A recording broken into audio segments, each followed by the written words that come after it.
Assalamualaikum warahmatullahi wabarakatuh. Halo, salam sejahtera bagi kita semua. Sebelumnya, saya ucapkan terima kasih kepada yang terhormat Ibu Ira Rima Anita SPMM selaku dosen pengampu mata kuliah Business Communication and Negotiation, dan yang saya hormati juga kepada yang menyaksikan presentasi ini. Izinkan saya memperkenalkan diri terlebih dahulu. Saya Nala Ratisantika, mahasiswi semester 3 dengan NPM 021-12-2307, Program Studi Manajemen Fakultas Ekonomi dan Bisnis Universitas Pakuan. Maksud dan tujuan saya membuat video ini untuk mempresentasikan materi soft skill.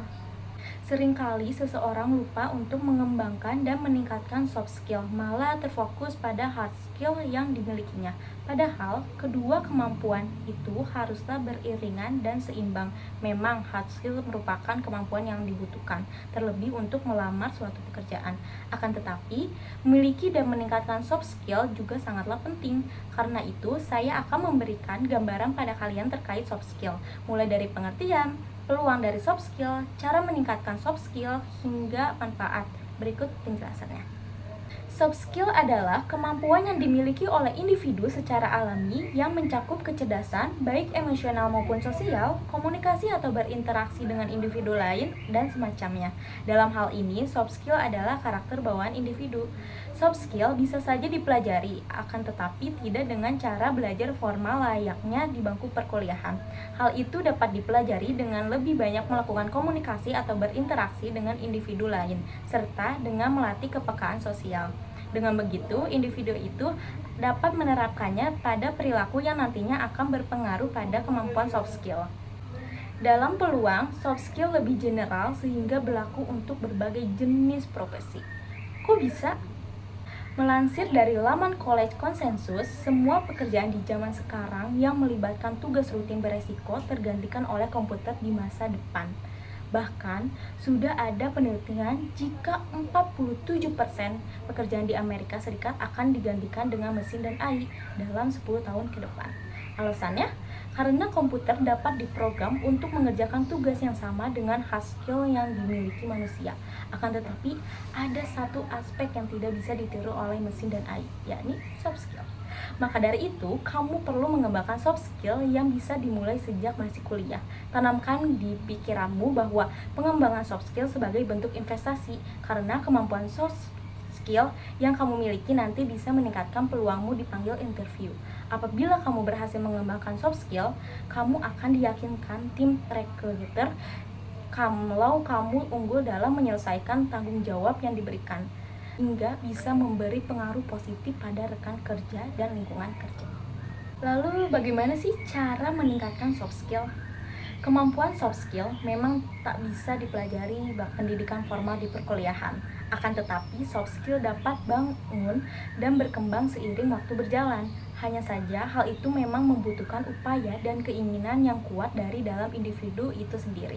Namun jangan khawatir, karena akan ada beberapa cara yang dapat kalian ikuti guna meningkatkan soft skill. Berikut penjabarannya.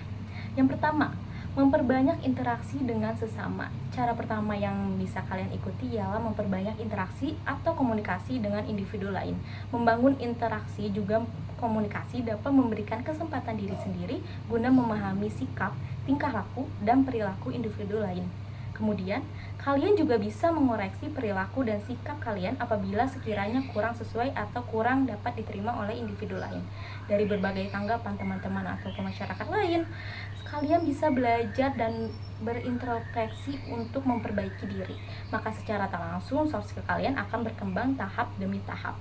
Dengan menerapkan soft skill ini pun, kalian menjadi mampu menjalin relasi yang baik dengan semua orang, bersikap sopan dan aktif. Yang kedua ada belajar untuk mengatur waktu atau time management. Setiap individu diharuskan pandai dalam mengatur waktu. Hal itu karena apabila kalian tidak dapat mengatur waktu, segala pekerjaan atau aktivitas yang hendak kalian jalani dan kerjakan akan tak terlaksana sesuai waktu yang ditentukan.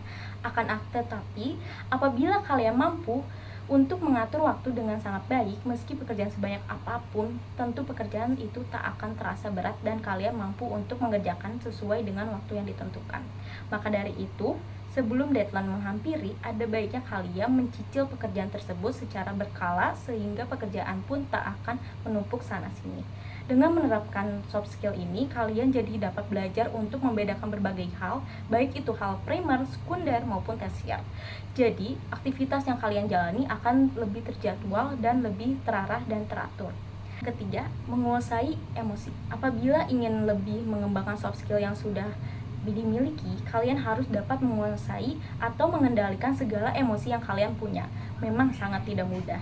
Akan tetapi, kalian harus mengusahakan semaksimal mungkin untuk mengendalikan rasa emosi itu. Dalam hal ini, pengendalian diri ini sangat diperlukan. Yang keempat, memperbanyak melakukan diskusi dan membaca buku. Apabila kalian ingin mengasah dan meningkatkan kemampuan soft skill, kalian bisa sering-sering melakukan diskusi dengan teman di perkuliahan. Hal itu karena akan sangat membantu kalian dalam mengembangkan soft skill berpikir kritis. Tak hanya itu, rutin membaca buku akan memperbanyak kosakata, memperluas pengetahuan, dan memperdalam pembelajaran kalian mengenai beragam topik. Dalam melakukan diskusi, tidak melulu mendiskusikan terkait isu-isu yang berat. Kalian bisa membahas terkait hal yang ada di sekitar. Misalnya, membahas sebuah film atau buku-buku yang pernah kalian baca. Dengan begitu, kalian akan bertukar pikiran dan saling memberikan gagasan, ide, atau pendapat masing-masing. Melalui ini, soft skill komunikasi kalian juga akan berkembang dan meningkat dengan sendirinya. Yang kelima, aktif mengikuti organisasi. Cara berikutnya yang dapat kalian ikuti adalah dengan mengikuti berbagai organisasi. Saat ini, baik sekolah maupun kampus, pastinya sudah banyak menyediakan aktivitas dan kegiatan yang bisa meningkatkan kemampuan soft skill kalian. Kalian bisa mengikuti salah satu atau beberapa organisasi yang sesuai dengan kemampuan, minat, dan bakat kalian. Hal itu harus diikuti dengan keseriusan kalian dalam mengikuti organisasi, komitmen, tekun, loyal, dan mengikuti serta menjalankan semua agenda organisasi tersebut. Dengan begitu, poin meningkatkan soft skill ini dapat berjalan dengan sangat efektif. Pada dasarnya, menjadi anggota dalam suatu organisasi saja sudah cukup untuk meningkatkan soft skill kalian. Akan tetapi, apabila kalian ingin lebih mengembangkan soft skill yang kalian miliki, tentunya kalian dapat mendaftarkan diri untuk menjadi pengurus organisasi tersebut. Dengan menjadi pengurus organisasi, kalian dapat belajar untuk mengordinasikan persoalan secara menyeluruh. Yang keenam, memperbanyak ikut seminar. Apakah kalian termasuk salah satu orang yang malas menghadiri seminar? Tentunya banyak individu yang malas untuk mengikuti dan menghadiri seminar. Bahkan beberapa di antaranya menghadiri seminar hanya karena ingin mendapatkan sertifikat saja.